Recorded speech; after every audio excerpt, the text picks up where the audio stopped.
Hello दोस्तों, नमस्कार, good evening, Ram Ram सा।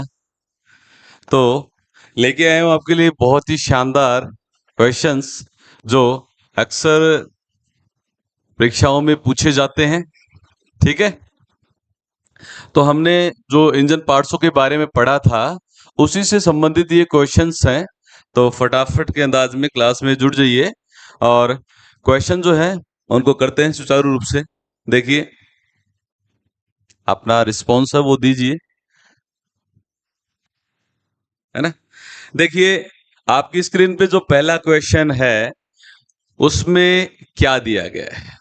देखिए, जो पहला क्वेश्चन है वो क्या दिया गया है, आपकी स्क्रीन पे आ गया है। पहला जो क्वेश्चन है इसमें पूछा गया है कि निम्न में से कौन सा मफलर का प्रकार है। निम्न में से कौन सा मफलर का प्रकार है। तो दोस्तों, आपने देखा हो कि जो दूषित गैस है वो किसके माध्यम से निकलती है? एग्जॉस्ट मैनिफोल्ड के माध्यम से, है ना।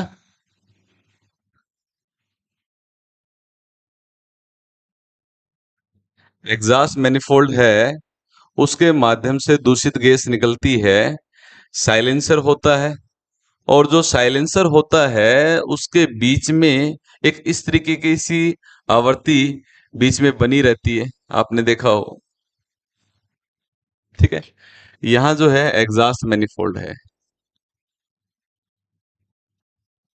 Exhaust manifold.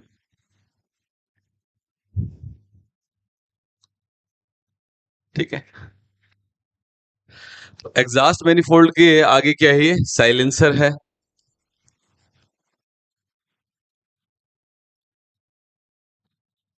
और साइलेंसर के बीच में ये जो दिख रहा है आपको, मफलर है।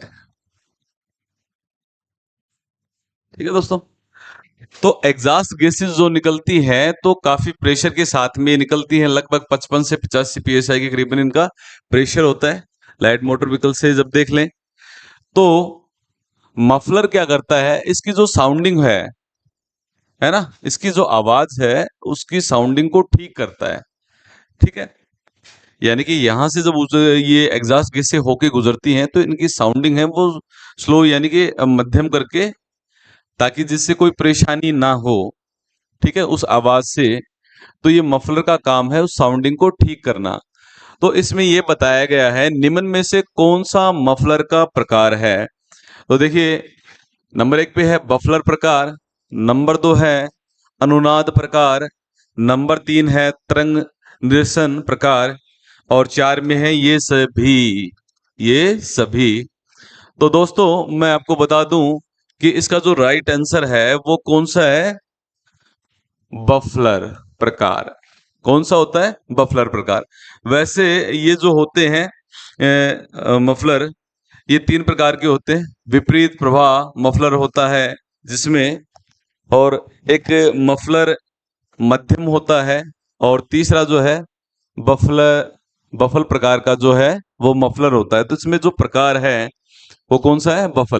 वैसे कितने प्रकार के होते हैं? अमूमन ये तीन प्रकार के होते हैं। कितने? तीन प्रकार के होते हैं, है ना। तो यहां जो राइट आंसर है वो क्या है? बफल प्रकार का जो मफलर है वो होता है। बढ़ते हैं अगले क्वेश्चन की ओर। देखिए, बहुत ही अच्छा क्वेश्चन है।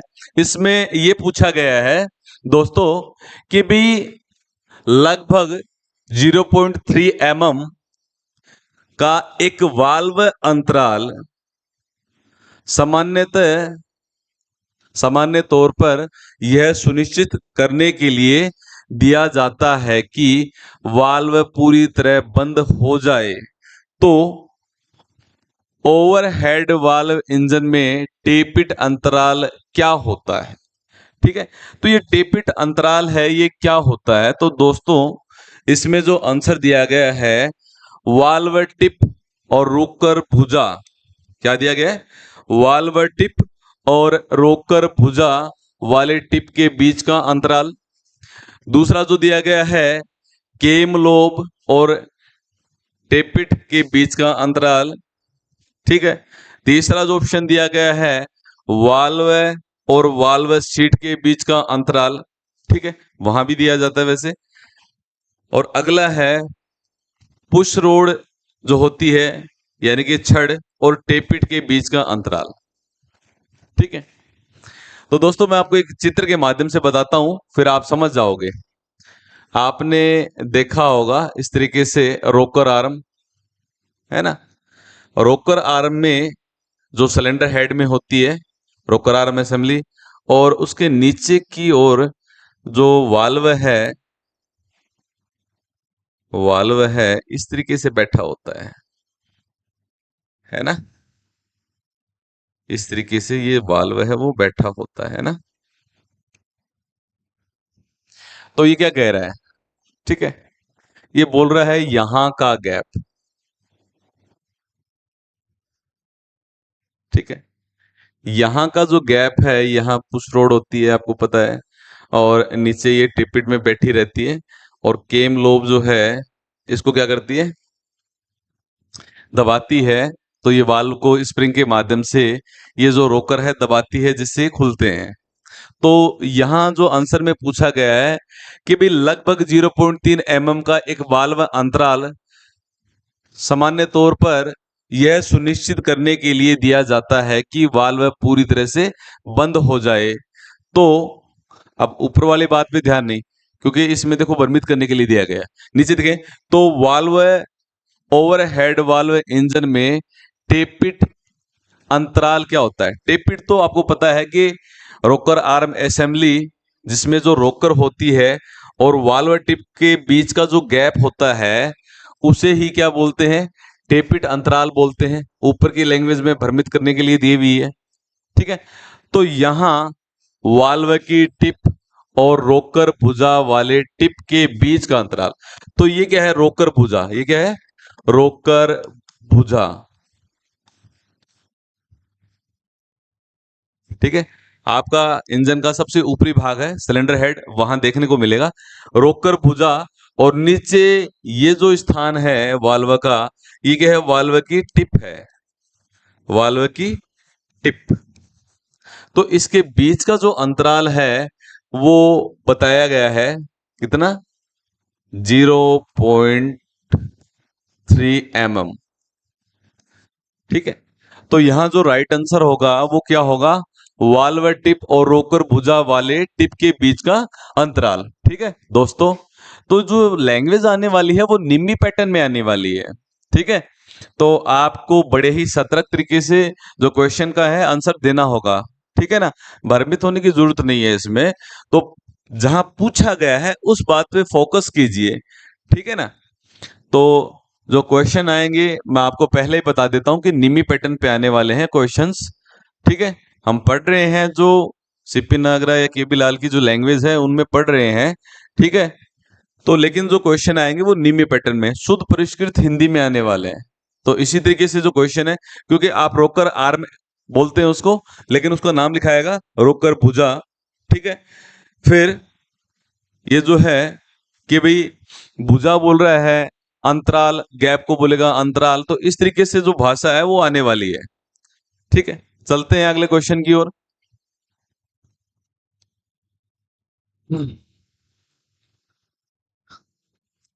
देखिए बहुत ही शानदार क्वेश्चन है कि जब टर्बोचार्जर द्वारा, क्या कह रहा है, जब टर्बोचार्जर द्वारा इंजन में हवा को प्रेषित किया जाता है तो क्या होगा, ठीक है। प्रेषित करना यानी कि भेजना, प्रेष करके उसको प्रेषित करना यानी कि भेजना। तो पूछ रहा है कि भाई टर्बोचार्जर का काम क्या है। पहले तो आप ये देख लीजिए, आपने देखा है अमूमन जो टर्बोचार्जर है एग्जॉस्ट मैनिफोल्ड और इनलेट मैनिफोल्ड के बीच में जुड़ा होता है, ठीक है। एग्जॉस्ट गैसेस जो होती हैं जब वो बाहर निकलती हैं तो ये जो टर्बोचार्जर होता है इसके अंदर दो इंपेलर होते हैं, घूमने वाले पार्ट्स होते हैं जो आपस में विपरीत घूमते हैं। क्या घूमते हैं, आपस में विपरीत घूमते हैं। तो जब वो एग्जॉस्ट गैसेस निकलेंगी, एक इंपेलर को धक्का मारेंगी तो उसी शाफ्ट पे दूसरा इंपेलर है जो इनलेट मैनिफोल्ड, और उसके आगे क्या लगा हुआ है? Air cleaner. तो विपरीत घूमेगा तो वो क्या करेगा? ज्यादा से ज्यादा मात्रा में जो शुद्ध हवा खींचकर इंजन सिलेंडर में भेजने का काम करेगा। ठीक है ना? तो टर्बो चार्जर क्या करता है? ज्यादा से ज्यादा मात्रा में इंजन सिलेंडर में जो हवा है, शुद्ध हवा है, उसको प्रेषित करके भेजने का काम करता है, लगभग 20 से 30%। है ना? इंजन के अंदर ये इस शक्ति का वर्धन करता है, बढ़ाता है। तो देखिए इसमें क्वेश्चन में जो पूछा गया है वो देखिए आप, जब टर्बो चार्जर द्वारा इंजन में हवा को प्रेषित किया जाता है तो क्या होगा? निष्कासित गैसें प्रेशर निष्कासित गैसें प्रेषित होंगी, यानी कि एग्जॉस्ट गैसें प्रेषित की जाएंगी। अरे भैया, एग्जॉस्ट गैस होते तो ये चल रहा है। एग्जॉस्ट गैसों से तो क्या है, ये रोटेट हो रहा है, घूम रहा है, और वापस उसी को थोड़ी भेजेगा। ठीक है। दूसरे में बताया है वायु दाब में वृद्धि होगी। ठीक है। तीसरे में बता रहा है निर्वात का निर्माण होगा, यानी कि वैक्यूम उत्पन्न होगा। और जो चौथा बनाया है वो है वायु दाब कम होगा। तो यहां देखिए राइट आंसर आपको क्या लग रहा है। मैंने इसकी कार्यप्रणाली है वो भी बता दी है। ठीक है। ये देखिए एयर क्लीनर जो होता है ना, इसका इनलेट मैनिफोल्ड, ठीक है ना, इसके मैनिफोल्ड, इनलेट मैनिफोल्ड जो होता है वहां इस तरीके से जुड़ा रहता है। और यहां जो साइलेंसर्स होता है, साइलेंसर जो होता है उसके साथ में भी इसका क्या रहता है? जुड़ाव रहता है।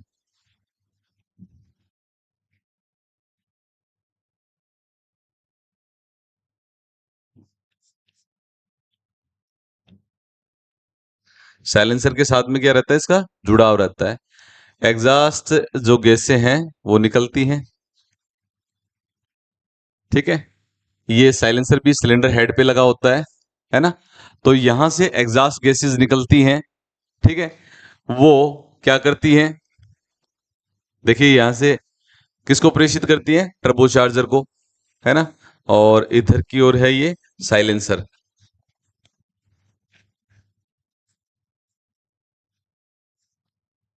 ठीक है। ये क्या है? साइलेंसर है। तो इधर से देखें एक पाइपलाइन होती है, सिलेंडर हेड के लिए भी होती है, इनलेट मैनिफोल्ड की है ये, है ना? ये एयर क्लीनर है, एयर क्लीनर। तो देखिए जब एग्जॉस्ट गैसेस निकलेंगी, यहां से जो दूषित गैसें हैं वो निकलेंगी, तो यहां एक इंपेलर होता है और यहां भी एक इंपेलर होता है। तो वो एग्जॉस्ट गैसेस क्या करेंगी? इस इंपेलर को घुमाएंगी। तो एक शाफ्ट में होने के कारण दूसरा इंपेलर भी घूमेगा जो इसके विपरीत घूमता है, और वो क्या करेगा? ज्यादा से ज्यादा मात्रा में एयर क्लीनर के माध्यम से हवा खींचकर, ठीक है, इंजन सिलेंडर में भेजने का काम करेगा। ठीक है। इंजन सिलेंडर में क्या करेगा? भेजने का काम करेगा। तो सीधा सा मतलब है कि इसका जो राइट आंसर होगा वो क्या है? बी, यानी कि 2 नंबर है, वायु दाब में वृद्धि होगी। और मैंने पहले ही बता दिया था कि 20 से 30% जो एक्स्ट्रा जो पावर है वो प्रोवाइड कराता है, कौन कराता है? टर्बो चार्जर करवाता है। ठीक है दोस्तों, चलते हैं बहुत ही अच्छे क्वेश्चन की ओर। अगला क्वेश्चन देखिए, लगभग सभी को पता होगा, ये क्वेश्चन पूछा जाता है काफी बार एग्जाम में। ठीक है। लेकिन हम फिर से इसकी पुनरावृत्ति करवा रहे हैं क्योंकि लैंग्वेज के कारण। एक डीजल इंजन में अंतःग्रहण, यानी कि अंतःग्रहण आवेश में क्या शामिल होता है? अब दोस्तों यहां जो लैंग्वेज है इसके लिए मैं लेके आया हूं, लेकिन आप समझ गए होंगे आंसर को। एक डीजल इंजन यानी कि सीआई इंजन में अंतःग्रहण, अंतःग्रहण आवेश में, यानी कि इनलेट मैनिफोल्ड के माध्यम से। ठीक है। यानी कि एयर क्लीनर है, उसके बाद में इनलेट मैनिफोल्ड है, वो क्या है? अंतःग्रहण कर रहा है, वो उसके माध्यम से हवा जा रही है, अंतःग्रहण आवेश में शामिल होता है। तो देखिए केवल वायु, दूसरा जो ऑप्शन है वायु प्लस स्नेक तेल, कोई मतलब वाली बात नहीं। तीसरा जो ऑप्शन है वायु और ईंधन, और जो चौथा ऑप्शन है वायु प्लस ईंधन प्लस स्नेहक। ठीक है। तो यहां ये क्वेश्चन गलत है।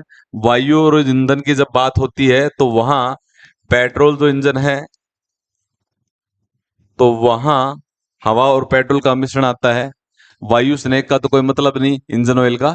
तो डीजल इंजन में क्या होता है, केवल जो शुद्ध हवा है, यानी कि जो साफ हवा है, वो इंजन सिलेंडर के अंदर अंतःग्रहण होती है, यानी कि प्रवेश करती है। ठीक है, मैं भाषा के कारण मैंने इस क्वेश्चन को शामिल किया है, और ये क्वेश्चन काफी बार पूछा जाता है।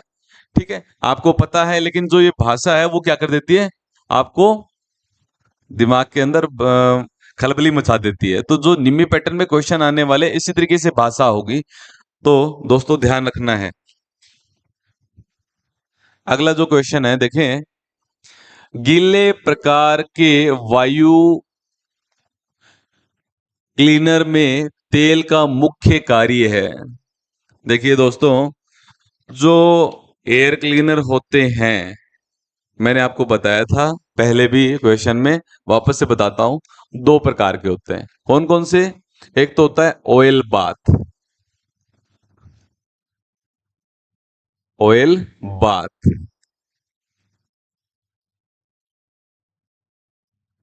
एयर क्लीनर,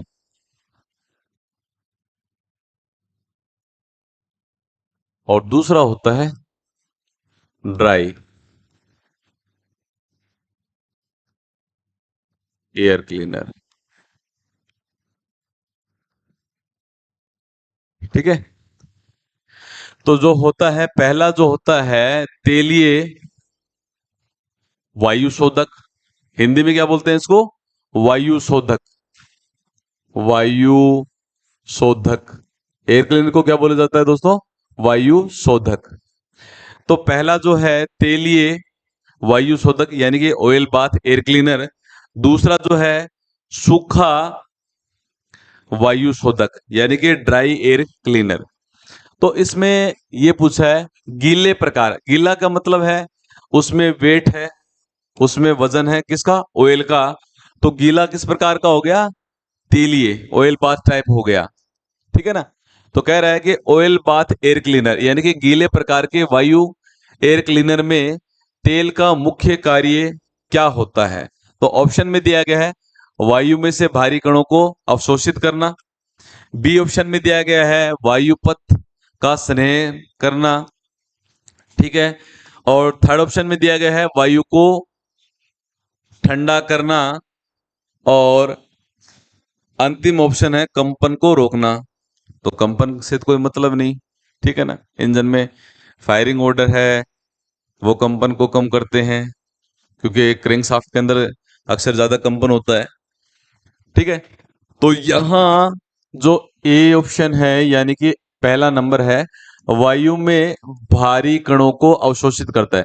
तो दोस्तों देखिए, वायुमंडलीय हवा है, स्वाभाविक सी बात है, धूल मिट्टी के कण होते हैं, और एयर क्लीनर के अंदर वो धूल मिट्टी के कण प्रवेश करते हैं। अगर वो धूल मिट्टी के कण इंजन पार्ट्सों में जाएंगे तो क्या करेंगे? घर्षण पैदा करेंगे, जिससे पार्ट्स घिसेंगे।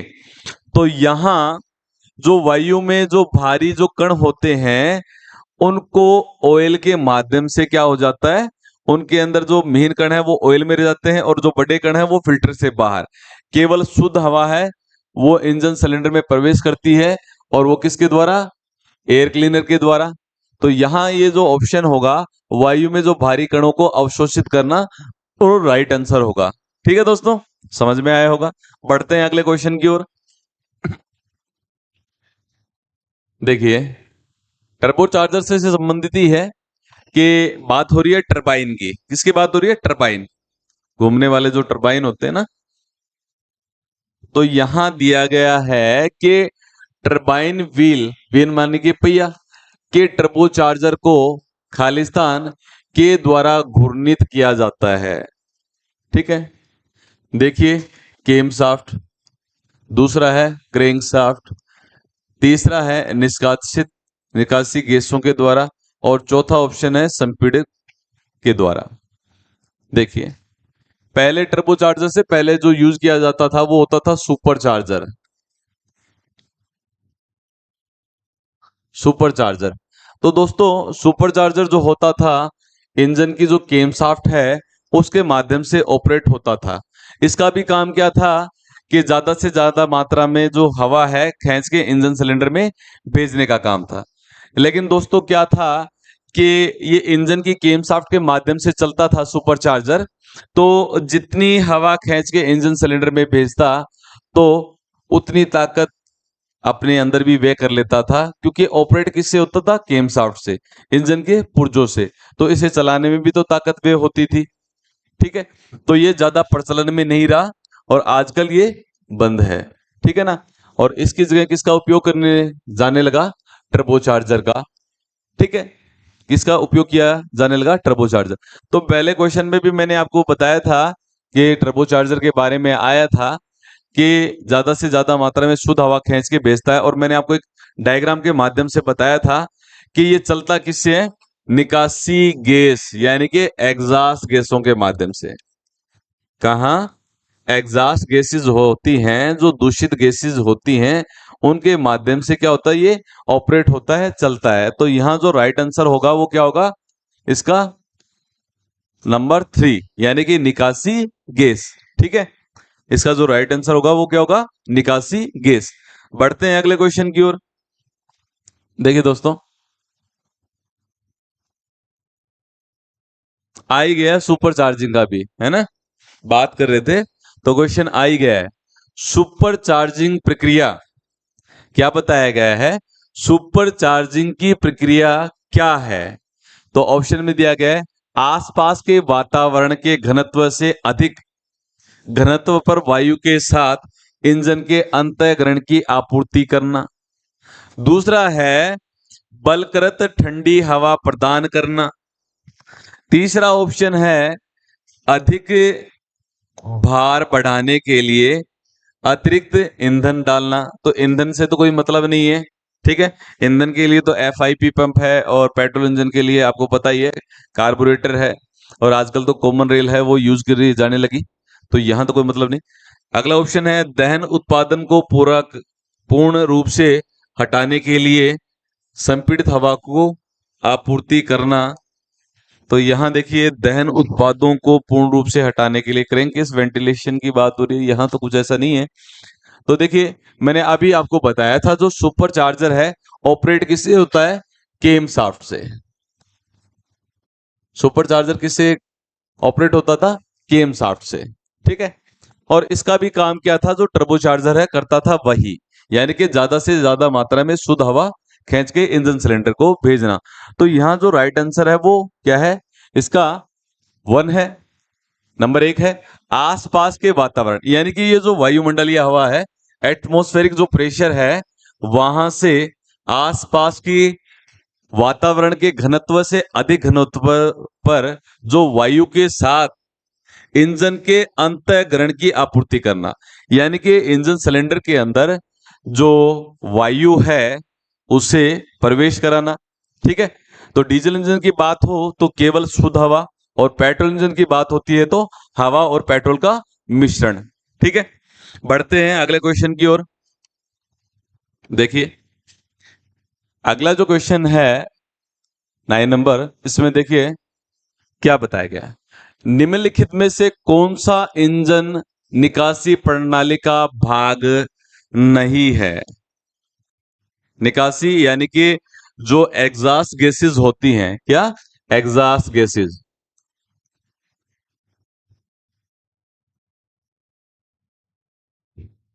है ना, एग्जॉस्ट गैसेस जो होती हैं प्रणाली का भाग नहीं है। तो यहां देखिए एग्जॉस्ट की जब बात हो रही है तो वहां वाल्व है। तो आपको पता है कि वाल्व दो प्रकार के होते हैं, एक तो इनलेट वाल्व होता है जिसके माध्यम से जो शुद्ध हवा है इंजन सिलेंडर में प्रवेश करती है। दूसरा जो वाल्व होता है एग्जॉस्ट वाल्व होता है, जिसके माध्यम से जो दूषित गैसें हैं वो सिलेंडर से बाहर निकलती हैं। तो वाल्व तो यहाँ होना चाहिए। ठीक है, ये भाग है। दूसरा जो बताया गया है मफलर, तो आपने देखा है एग्जॉस्ट मैनिफोल्ड, एग्जॉस्ट मैनिफोल्ड के बाद में साइलेंसर जो होता है उसके बीच में मफलर लगा रहता है। क्या लगा रहता है? मफलर। ठीक है ना, तो एग्जॉस्ट गैस की जो साउंडिंग है उसको ठीक करने के लिए मफलर लगा रहता है। तो यहां मफलर भी है, यानी कि निकासी प्रणाली का भाग मफलर भी है और वाल्व भी है, ये भी है और ये भी है। ठीक है, एक दिया गया है शीर्ष पाइप और बच गया टेल पाइप। ठीक है, तो टेल पाइप के रूप में तो एग्जॉस्ट मैनिफोल्ड जो है वो टेल पाइप होती है, और शीर्ष पाइप की जहां बात हो रही है यहां इनलेट मैनिफोल्ड है, तो इसका कोई मतलब नहीं है। ठीक है, इनलेट मैनिफोल्ड का कोई मतलब नहीं है, क्योंकि इसके माध्यम से जो तो केवल जो शुद्ध हवा है इंजन सिलेंडर में प्रवेश करती है, तो इसका भाग नहीं होगा शीर्ष पाइप। ठीक है, क्या होगा दोस्तों? शीर्ष पाइप। निम्मी पैटर्न पे क्वेश्चन आने वाले हैं तो इसी तरीके से आएंगे दोस्तों, ध्यान रखना है। अगला क्वेश्चन देखिए, निकासी गैस के पुनर् पुनर्लोकन को क्या कर दिया?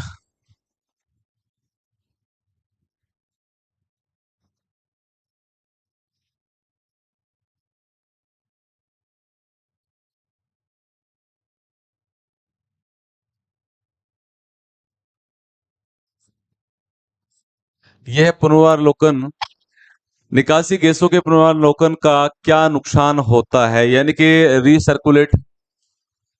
ठीक है, क्या नुकसान होता है? तो देखिए दोस्तों, घटती तापीय दक्षता, दूसरा है बढ़ता एचसी उत्सर्जन, और ऑप्शन 3 है ए और बी दोनों, और ऑप्शन 4 है बढ़ते एल्डिहाइड। तो यहां ऑप्शन देखिए, इसके कारण क्या होता है, जो एग्जॉस्ट गैसेस होती हैं, ठीक है, यानी कि पुनर्नाकन वो अंदर के अंदर ही प्रवेश रहती हैं, बाहर पूर्णतः से नहीं निकलती हैं, तो उसके कारण क्या होता है? ठीक है, घटती तापीय दक्षता ये भी होता है, और बढ़ता एचसी उत्सर्जन, यानी कि ए और जो बी है दोनों क्या होंगे? राइट आंसर होगा 10 का। ठीक है ना? बढ़ते हैं अगले क्वेश्चन की ओर। तो अभी हमने काफी जो एग्जॉस्ट से संबंधित जो क्वेश्चन बन रहे हैं उनको देखा था। इसमें वापस एक क्वेश्चन इसी तरीके का क्वेश्चन आ गया है, निकासी शोर को कम करने के लिए प्रयोग किया जाने वाला उपकरण। तो आपने काफी बार पढ़ लिया है इस क्वेश्चन को, तो आपको पता चल गया होगा कि जो राइट आंसर है वो क्या है। ठीक है, पृष्ठ भाग पाइप ये तो नहीं है, निकासी नलिका ये भी नहीं है। ठीक है, क्योंकि निकासी नलिका है उसके बीच में लगा रहता है, क्या लगा रहता है? मफलर। ठीक है ना, निकासी पाइप है इनके बीच में निकाल रहता है, तो यह राइट आंसर क्या है? मफलर जो है इसका राइट आंसर है। बढ़ते हैं अगले क्वेश्चन की ओर। देखिए, तो दोस्तों अगला जो क्वेश्चन है ये पूछा गया है कि उच्च तेल खपत किसके कारण होती है? जो उच्च तेल खपत है किसके कारण होती है? तो यहां देखिए ऑप्शन में दिया गया है पिस्टन रिंग के क्लांत होने के कारण, दूसरा है दोषपूर्ण इंजेक्टर के कारण। तो यहां बात तेल की हो रही है, तो इंजेक्टर से तो क्या निकलता है? ईंधन निकलता है, ईंधन की आपूर्ति करता है, तो ये तो ऑप्शन नहीं है। ठीक है, अगला क्वेश्चन है ईंधन टैंक से वेंट छिद्र, तो मैंने बता दिया ईंधन का जिक्र हो रहा है तो कोई मतलब नहीं। अगला देखिए, दोषपूर्ण तेल दबाव गेज के कारण, तेल दबाव गेज के कारण, अबे इसके द्वारा तो आपको पता है कि जो तेल का है मापन होता है ना, तो ये तो तेल का क्या करता है? मापन करता है, लेकिन पूछ रहा है कि भाई खपत हो रही है, क्यों ज्यादा खा रहा है, खपत कर रहा है? तो आपको पता है कि इंजन जो सिलेंडर होता है, ठीक है, इंजन सिलेंडर के अंदर क्या चलती है? पिस्टन चलती है ना? क्या चलती है? पिस्टन चलती है, और इन पिस्टनों पर क्या रिंगे फिट रहती हैं? रिंगे फिट रहती हैं। ऊपर की ओर जो रिंगे फिट रहती हैं वो कौन सी होती है? कंप्रेशन रिंग रहती है। कौन सी रिंग फिट रहती है? कंप्रेशन रिंग, है ना? और नीचे की ओर रिंग फिट हो जो होती है ये तो कौन सी होती है? दो रिंगे जो हैं, टॉप रिंग है ना, और दूसरी सेकंड रिंग है। तो सेकंड जो रिंग है वो भी क्या होती है? कंप्रेशन। ये दोनों कौन सी होती है? Compression ring.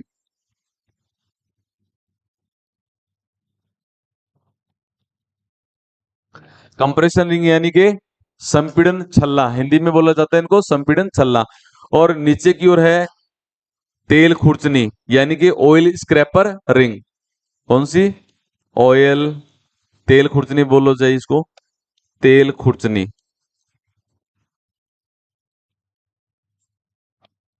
छल्ला।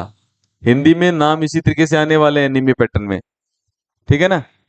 तो यहां दोस्तों देखें कि ये जो ऑयल स्क्रैपर रिंग है इसका काम क्या है, सिलेंडर की दीवारों को लुब्रिकेंट करना यानी कि स्नेहन प्रदान करना और खुरचकर वापस उसे ऑयल सब में गिरा देना। जब ये रिंगे घिस जाती हैं तो यहां से ये गैप बढ़ जाता है और जो ऑयल है वो कहां आकर ये पिस्टन का जो हेड है, क्राउन है, यानी कि इसके शीर्ष पर ये ऑयल जलेगा तो क्या होगा, ऑयल की खपत बढ़ेगी। तो यहां जो राइट ऑप्शन है पिस्टन रिंग के कलांत होने के कारण, यानी कि पिस्टन रिंगे क्या हो गई हैं, डैमेज हो गई हैं, वो घिस गई हैं और उसके कारण क्या हो रहा है कि ऑयल है वो कहां, कंबशन चैम्बर में यानी कि दहन कक्ष में जाकर जल रहा है। तो इसके कारण ऑयल की जो खपत है वो बढ़ेगी। तो इसमें महत्वपूर्ण जो कारण रहा है वो पिस्टन रिंगों का कलांत होना यानी कि घिसना। ठीक है, समझ गए होंगे दोस्तों। बढ़ते हैं अगले क्वेश्चन की ओर। अगला क्वेश्चन जो है वो देखिए क्या है। अंतःग्रहण नलिका का मुख्य कार्य होता है। अंतःग्रहण नलिका, ठीक है, एयर क्लीनर है, एयर क्लीनर के बाद में इनलेट मैनिफोल्ड है ना। तो अंतःग्रहण नलिका यानी कि एयर क्लीनर के बाद में अंतःग्रहण नलिका यानी कि इनलेट मैनिफोल्ड का जो कार्य है एयर क्लीनर के माध्यम से, है ना, क्या कर रहा है। तो ऑप्शन में दिया गया है अंतःग्रहण शोर को कम करना, तो यहां तो नहीं होगा। अंतःग्रहण शोर को तो कोई मतलब नहीं, वैसे एग्जॉस्ट गैसों का जो शोर होता है उसे मफलर के द्वारा कम किया जाता है, काफी क्वेश्चनों में हमने पढ़ लिया। उसके बाद में जो दूसरा ऑप्शन है वायु और ईंधन के मिश्रण को प्रदान करना, ठीक है, ये है, ये कुछ कुछ ठीक है। तीसरा जो ऑप्शन है अंतःग्रहण वायु को बराबर मात्रा में सिलेंडर में वितरित करना, और अंतिम जो ऑप्शन है उपयुक्त तापमान पर अंतःग्रहण वायु को ठंडा करना, तो इसका तो ये कोई मतलब नहीं।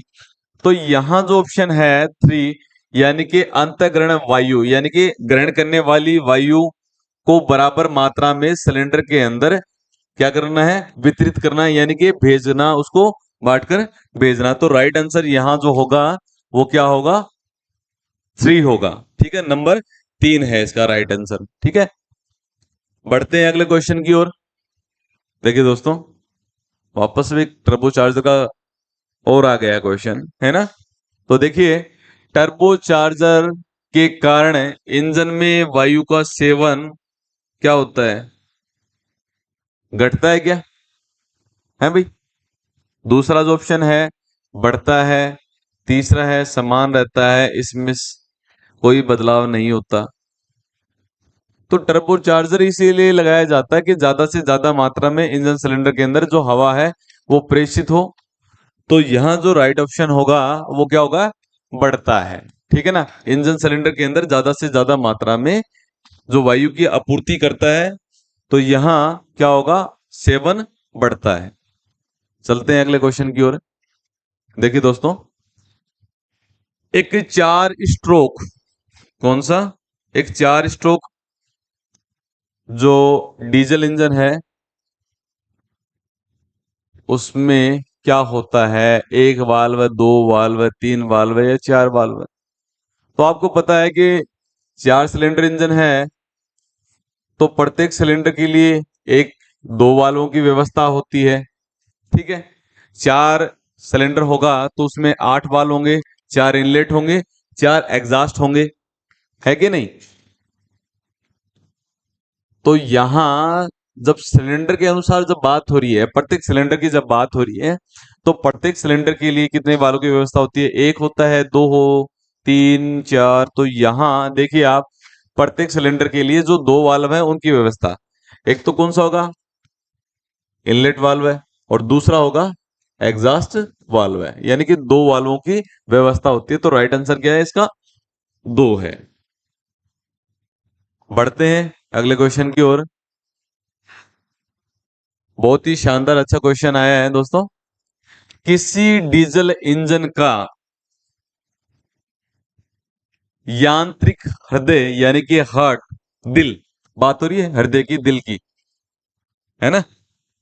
तो यहां दिल की बातें हैं, तो दिल की बातों में आना पड़ेगा हमें, क्योंकि दिल की बात बताई हुई है। तो देखें, किसी डीजल इंजन में यांत्रिक यानी कि मैकेनिकल, ये जो दिल है कौन सा है, यांत्रिक यानी कि मैकेनिकल दिल है ना। तो यांत्रिक हृदय खालिस्तान होता है।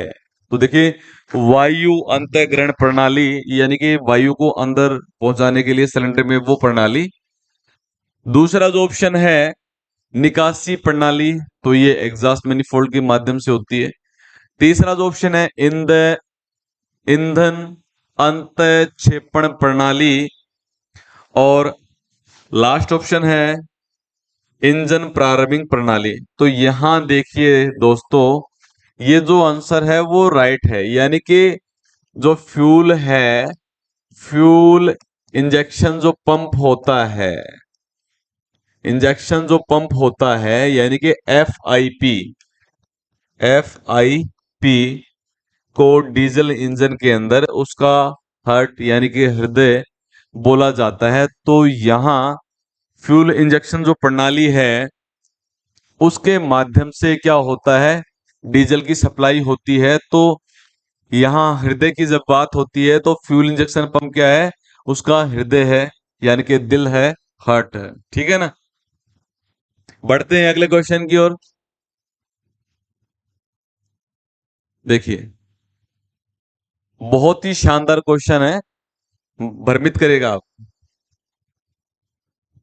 तो इस क्वेश्चन में उपयोगी बात को ध्यान में रखना है। कह रहा है कौन सी उपयोगी घर्षण की स्थिति है।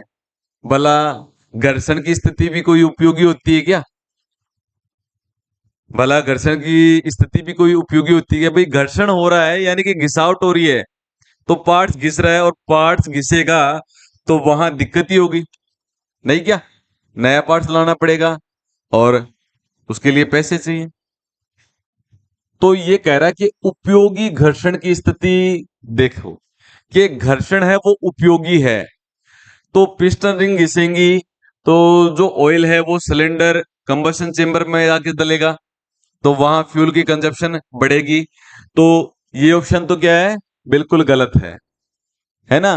पिस्टन रिंगों का घसना, ये जो घर्षण है वो उपयोगी नहीं है, क्योंकि ऑयल की खपत बढ़ेगी, रिंगे किसकी नई फिट करनी पड़ेगी, तो उनके लिए भी क्या होगा, नई रिंगे लाएंगी तो लागत है वो लगेगी। ठीक है। पश्च धुरी में गियर, तो गियर अगर घिसेंगे आपस में तो गियर रिंग सिस्टम में भी दिक्कत आएगी। अगला है ब्रेक अस्त्रण, और अगला है केम शाफ्ट बेरिंग, बेरिंग घिसेंगे केम शाफ्ट की तो ये भी दिक्कत आएगी। लेकिन यहां जो थर्ड ऑप्शन है यानी कि ब्रेक हस्त्रण, तो जो ब्रेक लगाने के लिए उसमें घर्षण जरूरी होता है, तो घर्षण के माध्यम से ही क्या होते हैं, ब्रेक लगते हैं। तो यहां जो घर्षण उपयोगी है वो कौन सा है, ब्रेक के लिए। बिना घर्षण के ब्रेक नहीं लगते, तो यहां उपयोगी माना गया है ब्रेक के घर्षण को। ठीक है दोस्तों, समझ में आया होगा। और क्वेश्चन इसी तरीके से आने वाले हैं निम्मी पैटर्न के अनुसार। बढ़ते हैं अगले क्वेश्चन की ओर। इसमें बताया गया है कि दो स्ट्रोक यानी कि टू स्ट्रोक पेट्रोल इंजन, यानी कि दो स्ट्रोक एसआई इंजन में क्रैंक केस में सिलेंडर में वायु ईंधन मिश्रण को भेजने में कौन सा पोर्ट मदद करता है। तो दोस्तों मैं आपको बता दूं कि इसके अंदर टू स्ट्रोक इंजन के अंदर तीन पोर्ट होते हैं। कौन से होते हैं, तीन पोर्ट। एक पोर्ट तो होता है प्रवेशिका, जिसके माध्यम से जो हवा और पेट्रोल का मिश्रण है वो प्रवेश करता है। और दूसरा जो पोर्ट होता है वो होता है निकासी पोर्ट, जिसके माध्यम से जो दूषित गैसें हैं वो बाहर निकलती हैं। और बच गए इसमें दो ऑप्शन, तो स्पार्क प्लग तो क्या करता है, उस हवा और पेट्रोल के मिश्रण को जलाने का काम करता है। और तीसरा जो पोर्ट है वो है स्थानांतरण पोर्ट, यानी कि ट्रांसफर पोर्ट। कौन सा होता है, ट्रांसफर पोर्ट। तो राइट जो आंसर है इसका दोस्तों वो कौन सा होगा, ट्रांसफर पोर्ट यानी कि स्थानांतरण पोर्ट। तो स्थानांतरण पोर्ट की मदद से ये जो हवा और पेट्रोल का मिश्रण है वो सिलेंडर के अंदर ऊपर की ओर पिस्टन की तरफ भेजने का काम कौन करता है? स्थानांतरण पोर्ट। तो 3 पोर्ट होते हैं इसके अंदर, तो तीसरा पोर्ट यही है। पहला प्रवेशिका पोर्ट, दूसरा जो है वो कौन सा है? निकासी पोर्ट, और तीसरा है स्थानांतरित पोर्ट। तो ध्यान में रखना, कई बार क्वेश्चन पूछ लिया जाता है कि 2 स्ट्रोक इंजन में प्राय पोर्ट होते हैं, तो 3, इनलेट पोर्ट, एग्जॉस्ट पोर्ट, और तीसरा है ट्रांसफर पोर्ट। ध्यान में रखने वाली बात है, क्योंकि यहां वाल्व मैकेनिज्म नहीं होती है, सिलेंडर की दीवारों में ही खांचे काटकर वहां पोर्ट बनाए जाते हैं। ठीक है दोस्तों, बढ़ते हैं अगले क्वेश्चन की ओर। शक्ति स्ट्रोक के दौरान इंजन का कौन सा हिस्सा ऊर्जा भंडारण करता है? यानी कि भाई बात हो रही है पावर स्ट्रोक की। इंजन में कौन से स्ट्रोक होते हैं मुख्यतः आपको पता है? पहला जो स्ट्रोक होता है वो होता है चूषण स्ट्रोक, है ना। दूसरा जो स्ट्रोक होता है वो होता है संपीड़न स्ट्रोक। तीसरा जो स्ट्रोक होता है वो कौन सा होता है? शक्ति स्ट्रोक। और अंतिम जो होता है वो होता है रेचन स्ट्रोक।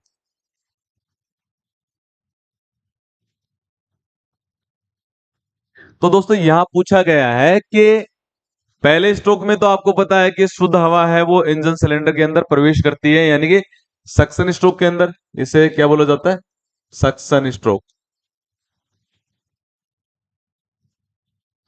दूसरा कौन सा है? कंप्रेशन। तीसरा है पावर, और चौथा है एग्जॉस्ट। तो पहला जब इंजन की बात करें, पहले स्ट्रोक की चूषण स्ट्रोक, तो डीजल इंजन की बात करें तो शुद्ध हवा, पेट्रोल इंजन की बात करें हवा और पेट्रोल का मिश्रण प्रवेश करता है, और दूसरे में उसको मिश्रण को दबाया जाता है। तीसरे में मिश्रण पर स्पार्क प्लग के माध्यम से विद्युतीय चिंगारी छोड़कर उसे जलाया जाता है, इंजन को ताकत मिल जाती है, पावर मिल जाती है। और अंतिम जो स्ट्रोक है रेचन स्ट्रोक, इसमें जो धुआं है, एग्जॉस्ट गैसेज है, वो सिलेंडर से बाहर निकलती है। तो ये कह रहा है कि शक्ति स्ट्रोक के दौरान, शक्ति स्ट्रोक के दौरान इंजन का कौन सा हिस्सा ऊर्जा का भंडारण करता है? तो देखिए, जो पिस्टन है वो प्रत्यागामी गति करती है, और वो प्रत्यागामी गति घूर्णन गति में कौन परिवर्तित करती है? क्रैंकशाफ्ट। और क्रैंकशाफ्ट के पश्चिम भाग पर लगा रहता है, पिछले भाग पर फ्लाईव्हील, ठीक है। और अग्र भाग पर क्या लगा रहता है? कंपन डैम्पर। ये जो क्रैंकशाफ्ट है इसके अग्र भाग पर तो क्या लगा रहता है?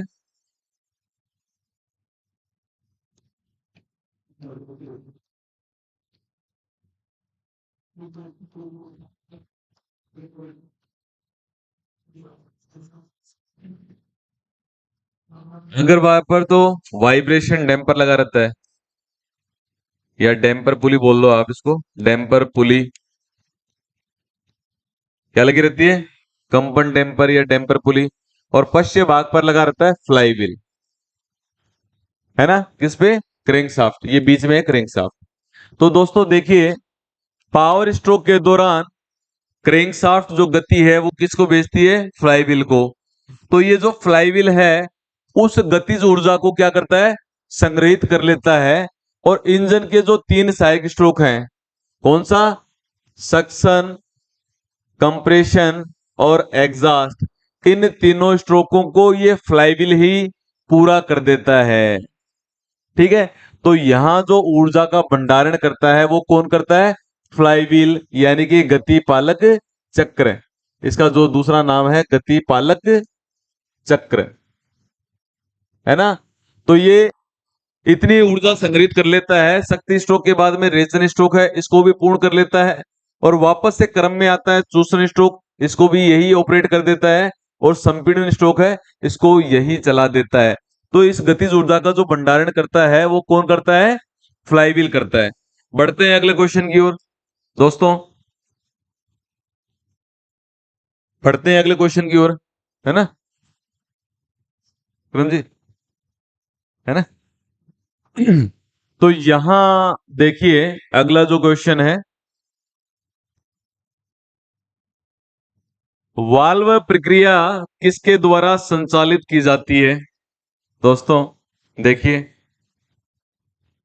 है ना,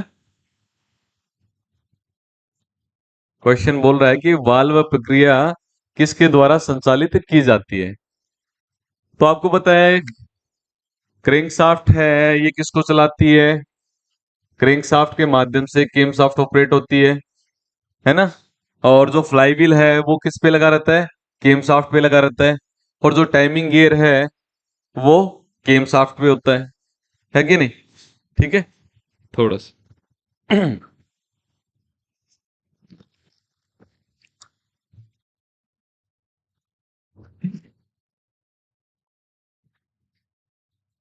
तो दोस्तों देखिए, क्रैंकशाफ्ट के माध्यम से ऑपरेट होती है कैमशाफ्ट, है ना? और टाइमिंग गियर किस पे लगा रहता है? कैमशाफ्ट पे लगा रहता है। और क्रैंकशाफ्ट के साथ में जो फ्लाईव्हील होता है वो क्रैंकशाफ्ट के पश्च भाग पर लगा होता है। तो यहां से भी क्वेश्चन ये बन रहा है, आपसे ये पूछ लेंगे क्रैंकशाफ्ट के पश्च भाग पर लगा होता है तो फ्लाईव्हील, और टाइमिंग गियर प्राय लगाया जाता है तो कैमशाफ्ट पर। अब आते हैं अपने क्वेश्चन की ओर। अपना जो क्वेश्चन है, वाल्व प्रक्रिया किसके द्वारा संचालित होती है? तो इनडायरेक्टली बात करूं तो क्रैंकशाफ्ट, और डायरेक्टली बात करूं तो इसे कैमशाफ्ट के माध्यम से इसे इन वाल्वों को संचालित किया जाता है, ऑपरेट किया जाता है। किसके माध्यम से? किसके माध्यम से ऑपरेट किया जाता है? कैमशाफ्ट के माध्यम से। ठीक है दोस्तों, बढ़ते हैं अगले क्वेश्चन की ओर। तो कह रहा है कि एक डीजल इंजन कार को 1.4 लीटर डीजल इंजन से चालू किया जाता है, यानी कि उसे स्टार्ट किया जाता है। तो 1.4 लीटर क्या दर्शाता है? तो देखिए, अश्व शक्ति, हॉर्स पावर, दूसरा है इंजन बला गुण, तीसरा जो ऑप्शन है इंजन घनीय क्षमता, और चौथा ऑप्शन है बोर व्यास।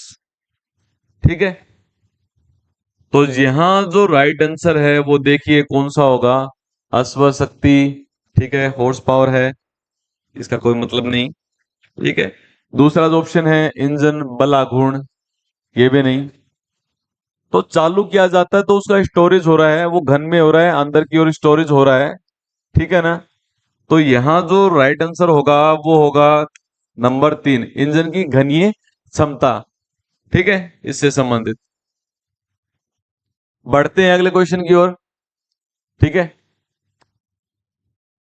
तो ये है डीजल तेल की ज्वलन गुणता को किसके द्वारा व्यक्त किया जाता है या दर्शाया जाता है? तो दोस्तों मैं बता दूं, इसमें दिखाया है उसमें मान, तो ये नहीं होगा। और यहाँ देखिए हमारे जो विक्रम जी हैं उन्होंने थोड़ा सा मिस प्रिंट कर दिया है, मैं इसको सही कर देता हूँ।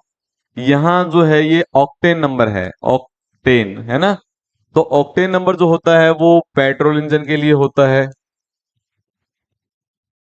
ना?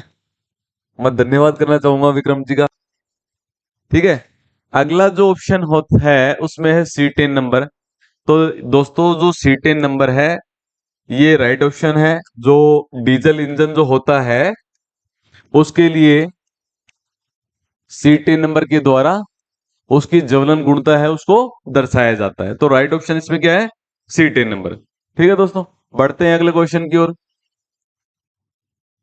तो यहां देखिए, बहु सिलेंडर डीजल इंजन में, यानी कि एक से अधिक, तो एक से अधिक की जहां बात होती है बहुलीय, बहुलीय यानी कि मल्टी सिलेंडर इंजन। कौन सा? मल्टी।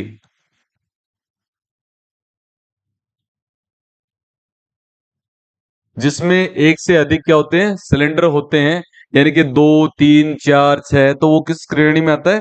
मल्टी सिलेंडर की श्रेणी में आता है। तो कह रहा है बहुसिलेंडरीय सिलेंडर डीजल इंजन में सिलेंडरों को किस कारण से एक विशेष अनुक्रमण में प्रज्वलित किया जाता है ना। अनुक्रमण यानी कि उनकी जो संख्या है उनके अंदर एक विशेष संख्या के अनुसार उनको प्रज्वलन यानी कि दहन प्रक्रिया जो उनके अंदर होती है। तो देखिए दोस्तों, इसके लिए है ईंधन की खपत को कम करने के लिए, अगला है इंजन नोकी को कम करने के लिए, है ना। नोकिंग क्या होती है? इंजन के अंदर प्री इग्निशन के कारण विस्फोटन होता है, एक अनिश्चित आवाज आती है जिसे नॉकिंग बोला जाता है। तीसरा जो ऑप्शन है इंजन के कंपन को कम करने के लिए, और चौथा जो उपरोक्त सभी। तो यहां देखिए, जब दहन प्रक्रिया होती है तो जो झटके हैं, पिस्टन है कनेक्टिंग रोड के द्वारा, स्मॉल एंड बेरिंग तो है पिस्टन के साथ में जुड़ा रहता है, और बिग एंड बेरिंग है वो क्रैंकशाफ्ट के द्वारा जुड़ा रहता है। अगर लगातार फायरिंग होगी तो वो क्या होगा, क्रैंकशाफ्ट उससे टूट सकती है, और जब क्रैंकशाफ्ट टूट गई तो क्या है कि इंजन की वो रीढ़ की हड्डी है, जिस प्रकार मानव के अंदर रीढ़ की हड्डी होती है उसी प्रकार इंजन की वो रीढ़ स्तंभ है, अगर वो टूट गई तो उस इंजन का सारा जो कार्य है वो क्या होगा, वैदित हो जाएगा, है ना। तो यहाँ के उसका जो वाइब्रेशन है क्रैंकशाफ्ट का वो कम करने के लिए, यानी कि इंजन के अंदर जो वाइब्रेशन है वो कम हो, तो इंजन के कंपन को कम करने के लिए, तो फोर सिलेंडर इंजन जो होता है ना, तो इसका जो फायरिंग होटर होता है वो आपको पता है 1 3 4 2, यानी कि इस क्रम में होता है। तो इसका मतलब है अनुक्रम में देने का मतलब क्या है कि लगातार जो झटके हैं वो क्रैंकशाफ्ट को ना लगे, जिससे उसमें भी किसी प्रकार का टूटने का कोई खतरा ना हो, कंपन है वो ना हो, इंजन संतुलन में चले।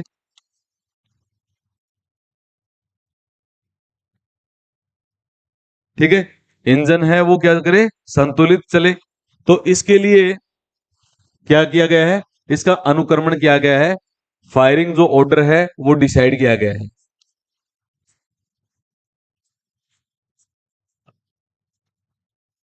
ठीक है, फायरिंग जो ऑर्डर है वो क्या किया गया है, डिसाइड किया गया है।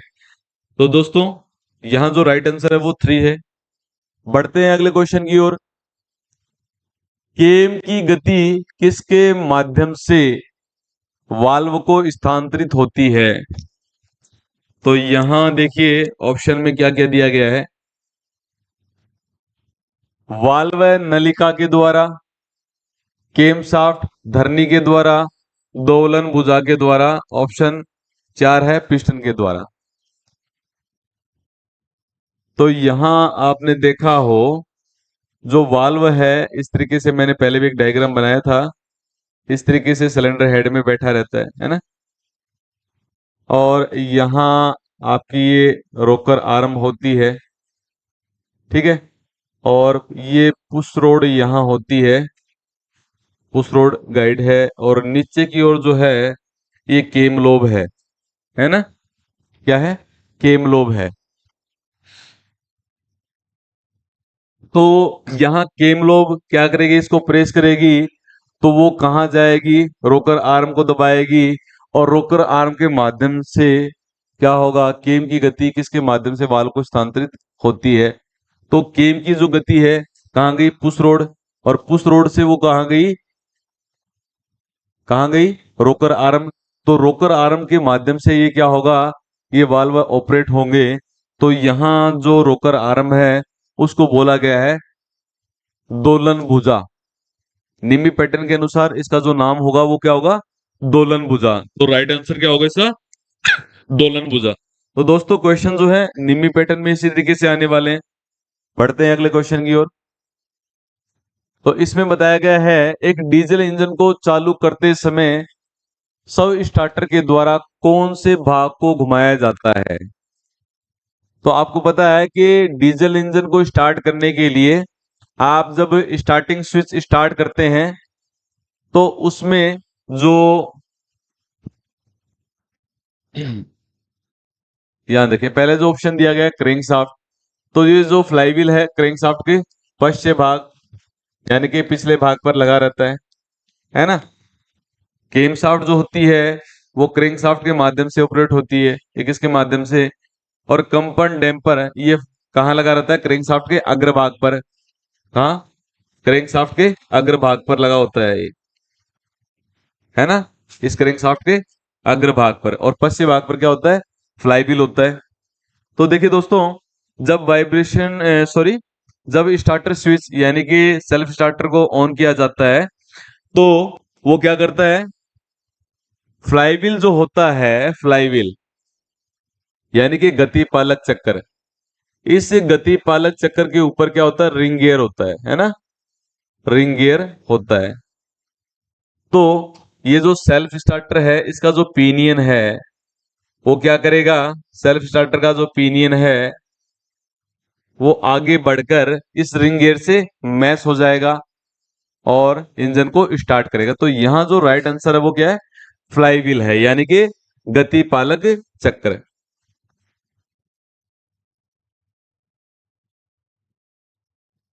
है ना? यहां जो राइट आंसर है वो क्या है? गति पालक चक्र।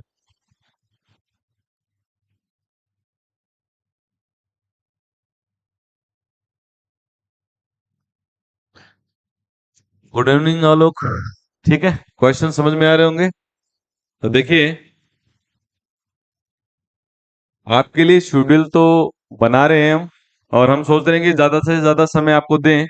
तो जो क्वेश्चंस हैं हम अब वो, हमारा एक टाइमिंग तो रहता ही है सुबह क्लासेस का, और उसके बाद में ये देखा कि आपके लिए और समय निकाला जाए, एग्जाम आपके नजदीक है, तो क्वेश्चनों का भी समावेश लास्ट में हमने किया कि क्लास जो है आपकी शाम को क्वेश्चन से संबंधित क्लास भी होगी, है ना? जो महत्वपूर्ण क्वेश्चन है ना, रिपीटिशन होगी है इसमें। तो देखिए, अगला जो क्वेश्चन है, एक दो स्ट्रोक इंजन को द्वारा पहचाना जाता है। अब टू स्ट्रोक इंजन है उसको किसके द्वारा पहचाना जाता है? शीतलन प्रणाली के अनुसार, स्नेहन प्रणाली के अनुसार, तीसरा जो है वाल्व की अनुपस्थिति, है ना? तो देखिए, जो शीतलन प्रणाली है वो तो अमूमन दोनों में होती है ना? Two stroke engine air cooled होते हैं, वो कौन से होते हैं? बड़े इंजन वाटर कूल्ड होते हैं। ठीक है, तो इसमें सिर्फ शीतलन प्रणाली का जिक्र किया है, तो उसके अनुसार भी पहचान सकते हैं अपन। ठीक है, लेकिन वो शीतलन प्रणाली डाला गया है इसमें, तो शीतलन प्रणाली तो दोनों में होती है। अगला है स्नेहन प्रणाली, जो कि स्नेहन प्रणाली है, दोनों की अलग अलग होती है। लेकिन एक बात बताऊं, जो वाल्व मैकेनिज्म होती है वो केवल जो four stroke multi cylinder engine होते हैं उनमें होती है। ठीक है, लेकिन जो टू स्ट्रोक इंजन होते हैं उनके अंदर पोर्ट बने होते हैं, तो यहां वाल्वों की अनुपस्थिति, यानी कि वहां पोर्ट बने होते हैं। राइट आंसर क्या है? वाल्व की अनुपस्थिति। ठीक है, बढ़ते हैं अगले क्वेश्चन की ओर। दोस्तों देखें, अंतराल आयतन के संदर्भ में इंजन के लिए कौन सी स्थिति उपयुक्त होती है?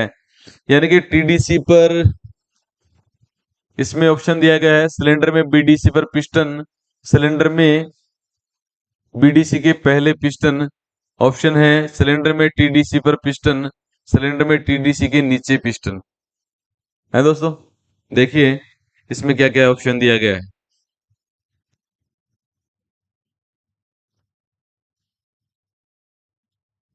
तो यहां अंतराल आयतन जो होता है, जब सिलेंडर में टीडीसी पर जो पिस्टन होता है उसके बीच में जो आयतन होता है उस आयतन को बोला जाता है अंतराल आयतन।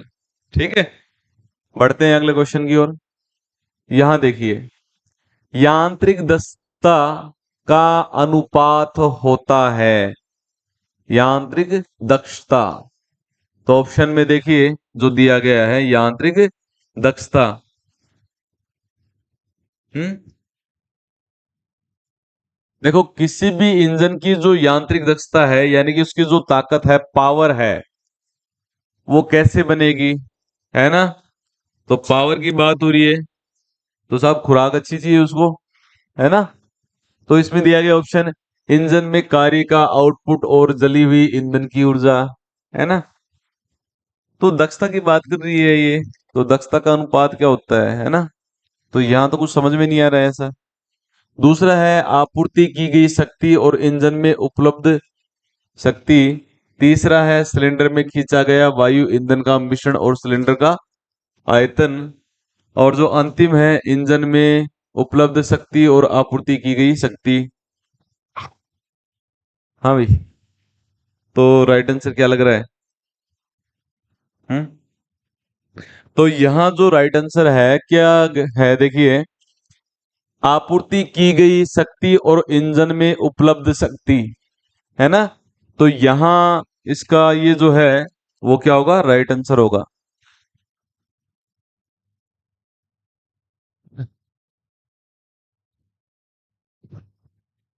बढ़ते हैं अगले क्वेश्चन की ओर। देखिए दोस्तों, इसमें जो बताया गया है अगले क्वेश्चन में वो देखें। आईसी यानी कि इंटरनल कंबशन इंजन, यानी कि आंतरिक दहन इंजन में कौन सा घटक कभी कभी ऊर्जा का संग्रहण कहलाता है? आईसी इंजन की जब बात हो रही है, तो ऊर्जा जो है, आपको पता ही है कि ऊर्जा जो है संग्रहण, मैंने अभी पहले क्वेश्चन में भी आया था, ये क्वेश्चन थोड़ा सा बदल के आ गया है। तो ऊर्जा है उसको कौन संग्रहित करके रखता है, स्टोर कौन करके रखता है? Store, storage. तो क्रैंकशाफ्ट की जो गति है स्टोरेज करने का जो काम है वो किसका है? फ्लाईव्हील का है, गतिपालक चक्र का है। तो ऊर्जा जो घटक है उसमें जो कौन है? फ्लाईव्हील जो है, उस ऊर्जा का जो घटक है और ये स्टोरेज करके रखता है। ये कह रहा है कि भाई अगला जो क्वेश्चन है, गजन पिन, क्या बताया गया है? गजन पिन किसके बीच संबंध बनाता है? गजन पिन किसके बीच संबंध बनाता है? तो यहां देखिए, पिस्टन और संयोजक रोड के बड़े छोर की ओर, यानी कि कह रहा है पिस्टन और संयोजक, संयोजक यहाँ क्या है? कनेक्टिंग रोड, कनेक्टिंग रोड, है ना, छोर के बीच। दूसरा जो ऑप्शन है वो पिस्टन और संयोजन रोड के छोटा, यानी कि यहां तो हो रहा है big end bearing, end bearing. यहां जो हो रहा है कनेक्टिंग रोड का small end bearing,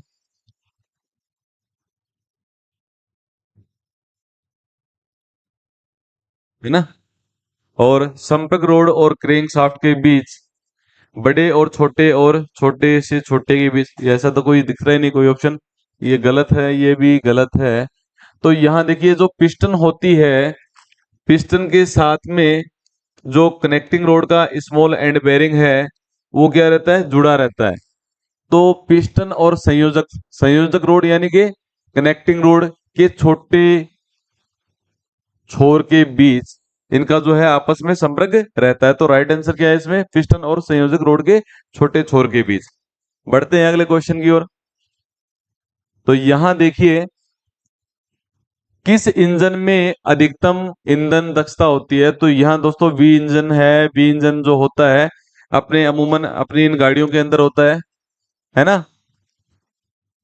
8 cylinder engine है ये, वी इंजन है, ठीक है। इनलाइन इंजन है इसके बाद में। तो ये सारे क्या है कि हमारे light mode heavy commercial vehicle है। इसके बाद में जो बात करें कि अधिक ईंधन क्षमता, तो अधिक जो ईंधन क्षमता है, यहाँ जब रेडियल इंजन की बात हो रही है तो ये वायुयानों में प्रयोग होता है, वायुयानों में। यानों,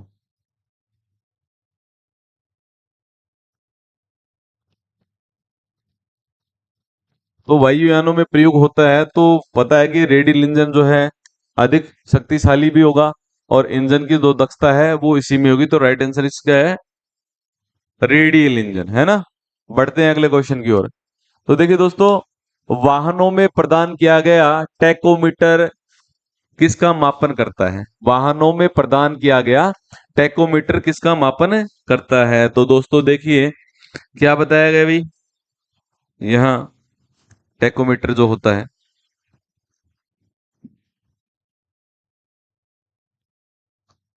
है ना। तो वाहनों के अंदर जो टैकोमीटर होता है वो किसकी करता है भाई? कौन बताएगा?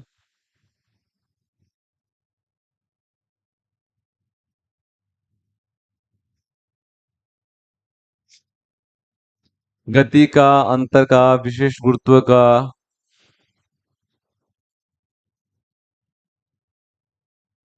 तो देखिए, यहाँ जो गति के बारे में जो बताया गया है, राइट आंसर है ए इसका, है ना। बढ़ते हैं अगले क्वेश्चन की ओर। किस प्रकार के इंजन में श्रेष्ठ संतुलन और अधिक समरूप बल आघूर्ण प्राप्त किया जाता है ना। तो यहाँ हो रही है अपने पास में जितने इंजन है वो है विप्रिय engine, V engine, radial engine, और अंतिम जो है इनलाइन इंजन। कौन सा है? Inline engine. दोस्तों क्या है इनलाइन इंजन?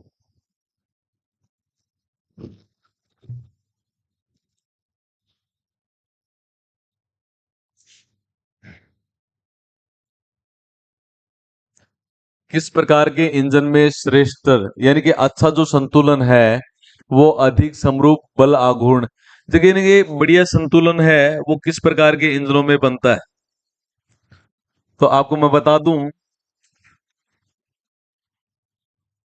यहाँ जो विपरीत इंजन है उसमें ये आंसर सही नहीं लगा। जो अच्छा संतुलन नहीं बना पाता ये विपरीत होते हैं, ये विपरीत पिस्टन चलते हैं इसमें। बी टाइप जो इंजन होते हैं, चार सिलेंडर इधर है चार ये हैं, तो यहाँ भी संतुलन क्या है, क्रैंकशाफ्ट को अच्छे से नहीं बन पाता। रेडियल इंजन है वायुयानों के, तो इनको भी बड़ी जटिलता का सामना करना पड़ता है। लेकिन जो इनलाइन इंजन होते हैं यानी कि एक ही लाइन में क्या बने रहते हैं, इनमें सिलेंडर्स बने रहते हैं, तो इनलाइन जो इंजन है उनका जो संतुलन है सबसे श्रेष्ठ माना गया है ना। सबसे जो श्रेष्ठ माना गया है वो किसका माना गया है? इनलाइन इंजन का। तो यहाँ राइट आंसर होगा इनलाइन इंजन। बढ़ते अगले क्वेश्चन की ओर।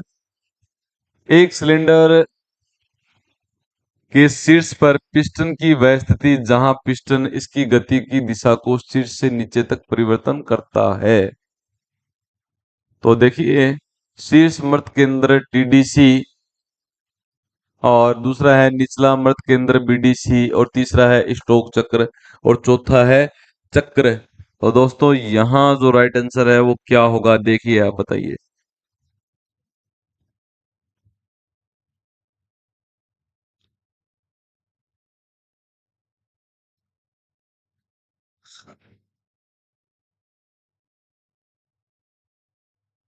एक सिलेंडर शीर्ष पर पिस्टन की वह स्थिति यानी कि एक सिलेंडर शीर्ष पर पिस्टन की वह स्थिति जहां पर पिस्टन इसकी गति की दिशा को शीर्ष से नीचे तक परिवर्तन करता है। तो शीर्ष की जब बात हो रही है तो वो यहाँ जो राइट आंसर है वो क्या होगा? वो होगा शीर्ष मर्द केंद्र यानी कि टीडीसी जो होगा वहां राइट आंसर इसमें होगा। ठीक है, बढ़ते हैं अगले क्वेश्चन की ओर। तापक पलक यानी कि यहां बात हो रही है तापक पलक। तापक पलक को और किस नाम से जाना जाता है? हीटर पलक, या इसे ग्लो प्लग भी हम बोलते हैं, ग्लो प्लग, है ना।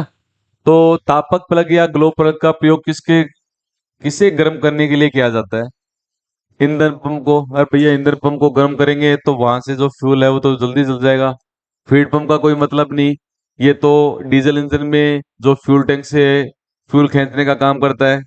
अंतःक्षेपक, ये तो इंजेक्टर होता है, ठीक है, ये फ्यूल का स्प्रे करता है।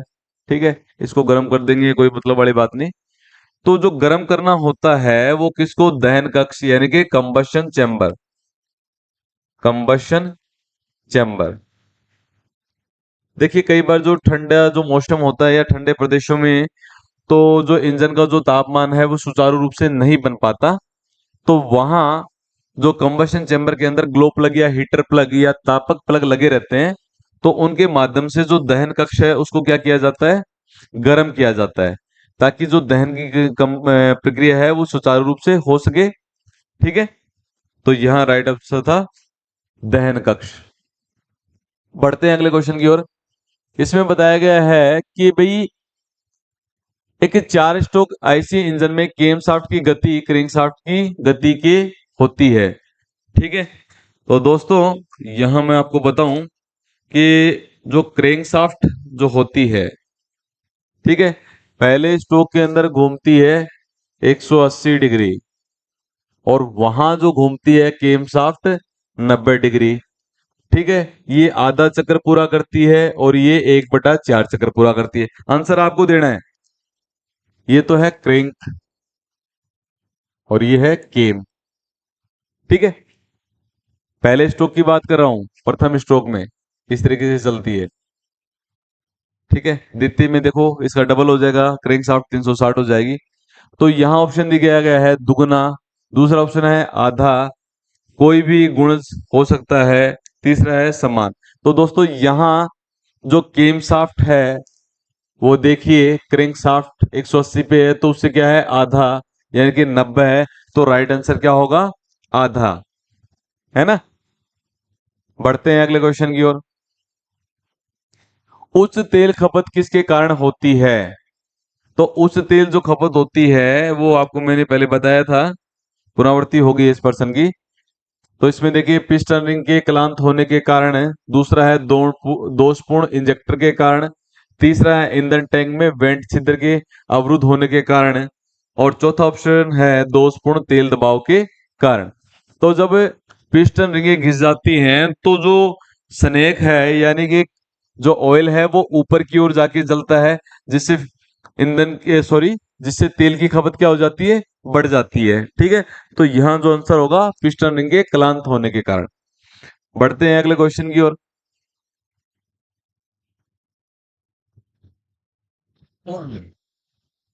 तो देखिए उच्च ईंधन, अब क्या बात हो रही है, फ्यूल की यानी कि ईंधन की। तो उच्च ईंधन खपत के कारण क्या है? इंजन ब्लॉक में पपड़ियों का गठन, ऐसा तो नहीं है। दूसरा है दोषपूर्ण डायनेमो, तो डायनेमो तो करंट का काम होता है, तो डायनेमो तो यहाँ सही नहीं है। तो तीसरा है ईंधन का भारी रिसाव, उच्च तेल स्तर। तो यहाँ देखिए रिसाव जो चीज है, रिसाव के कारण क्या है कि वो बाहर की और ही क्या कर रहा है, बिखर रहा है। तो यहाँ जो कारण होगा तो वो होगा ईंधन का भारी रिसाव, बाहर की ओर जो रिसाव हो रहा है वो। ठीक है, बढ़ते हैं अगले क्वेश्चन की ओर। तो देखिए दोस्तों इसमें बताया गया है कि सर्विस स्टेशन पे जब अपनी गाड़ी की आप सर्विसिंग करवाते हैं तो उस समय दोष, उसके अंदर जो त्रुटियां होती हैं आपके वाहन के अंदर, जो त्रुटियां होती हैं उसको दर्ज कराने के लिए, उन त्रुटियों के बारे में बताने के लिए आप उन्हें दर्ज कराते हैं। तो निम्नलिखित में से कौन सा मानक प्रारूप है? तो इसमें ऑप्शन में दिया गया है जॉब कार्ड। ठीक है, इसमें ऑप्शन दिया गया है जॉब कार्ड, तीसरा है वाहन नियमावली, तीसरी है लोक पुस्तिका, और चौथा है रख रखाव नियमावली। तो मैं रजत से पूछना चाहूंगा कि कौन सा आंसर है इसका? है रजत, इसमें आंसर कौन सा है इसका, बताएं आप। तो रजत ने राइट आंसर दिया है, बिल्कुल रजत ने बताया कि जो जॉब कार्ड है वो इसका जो आंसर है वो राइट आंसर है। तो एक जॉब कार्ड के अंदर जो वाहन से संबंधित जो तकनीकी खराबी है उसका जो दर्जनामा होता है वो उसी के अंदर होता है, मालिक को उसके बारे में बताया जाता है कि इसमें ये तकनीकी खराबी है, और वो उस जॉब कार्ड के अंदर क्या होता है, उस चीज को देखा जाता है ना। बढ़ते हैं अगले क्वेश्चन की ओर। देखिए इंजन में निम्नलिखित शक्ति का उत्पादन किसके कारण होता है? निम्न शक्ति यानी कि इंजन को जो पावर है वो कम मिल रही है ना। पावर क्या हो रही है, शक्ति जो है उत्पादन है वो पावर कम मिल रही है, तो किसके कारण होती है? तो वो होती है कमजोर संपीड़न के कारण या उच्च तेल स्तर के कारण। ठीक है, तीसरा है निम्न तेल संयंत्रता, तो तेल का रिसाव। तो यहाँ जो कंप्रेशन मजबूत नहीं बनेगा, कमजोर बनेगा, तो इंजन को ताकत कहां से मिलेगी? तो राइट आंसर क्या है, कमजोर जो संपीड़न बनेगा तो इंजन के अंदर जो ऊर्जा है, ताकत है, वो भी क्या होगी, कम बनेगी। तो राइट आंसर यहाँ है आपका कमजोर संपीड़न। बढ़ते हैं अगले क्वेश्चन की ओर। देखिए दोस्तों, एक स्टार्टर मोटर घूर्णन बंद हो जाता है, यानी कि एक स्टार्टर मोटर है, उसका जो घूर्णन बंद हो जाता है, यानी कि सही प्रकार से वो घूम नहीं पा रही है, तो इसका घूर्णन धीमा हो जाता है, तो ये अधिकतर खालिस्तान के कारण, जो खराब किसके कारण, तो इसमें दिया गया है सोलेनोइड स्विच। तो सोलेनोइड स्विच है, बैटरी से जो करंट मिलता है उसको हाई वोल्टेज में बदलने का काम करता है। अति दावक क्लच, कोई मतलब वाली बात नहीं। प्रज्वलन स्विच, तो इसका और स्टार्टर का कोई संबंध नहीं है। तो यहाँ जो अंतिम जो ऑप्शन है, यानी कि निस्सरण बैटरी, यानी कि जो बैटरी है वो कमजोर है, वो इतना करंट फ्लो नहीं कर पा रही है जिससे वो स्टार्टर मोटर घूम जाए, तो यहाँ जो राइट ऑप्शन क्या है, निस्सरण बैटरी, यानी कि जो बैटरी है वो कमजोर है। बढ़ते हैं अगले क्वेश्चन की ओर, कि एक शीत इंजन में पिस्टन स्लैप किस कारण होता है भाई? देखिए, एक शीत इंजन के अंदर पिस्टन स्लैप किस कारण होता है? तो यहां दिया गया अत्यधिक रिंग अंतराल के कारण। दूसरा जो ऑप्शन दिया गया है, पिस्टन और पिस्टन बोर के बीच अधिक अंतराल। और तीसरा दिया गया है कम पिस्टनकारी अंतराल। और अंतिम है अधिक संपीड़न दबाव। तो देखिए, ये जो स्लैप होता है, ये स्लैप की समस्या होती है, वो किस कारण होती है? पिस्टन और पिस्टन जो बोर है, जहां पिस्टन चलती है, उसके अंदर क्या है, बहुत ज्यादा जो गैप है, अंतराल हो गया है, तो इससे क्या होगी, स्लैप की जो समस्या है वो उत्पन्न होगी। तो राइट आंसर इसका क्या है? पिस्टन और बोर के बीच अत्यधिक अंतराल। बढ़ते हैं अगले क्वेश्चन की ओर। तो यहां देखिए दोस्तों, अगला क्वेश्चन, इंजन में यदि ग्राहक यह सूचित करता है कि इंजन अधिक गर्म हो रहा है, तो मैकेनिक को निम्न में से किस कारण से होने वाली सबसे संभावित समस्या की जांच करनी चाहिए?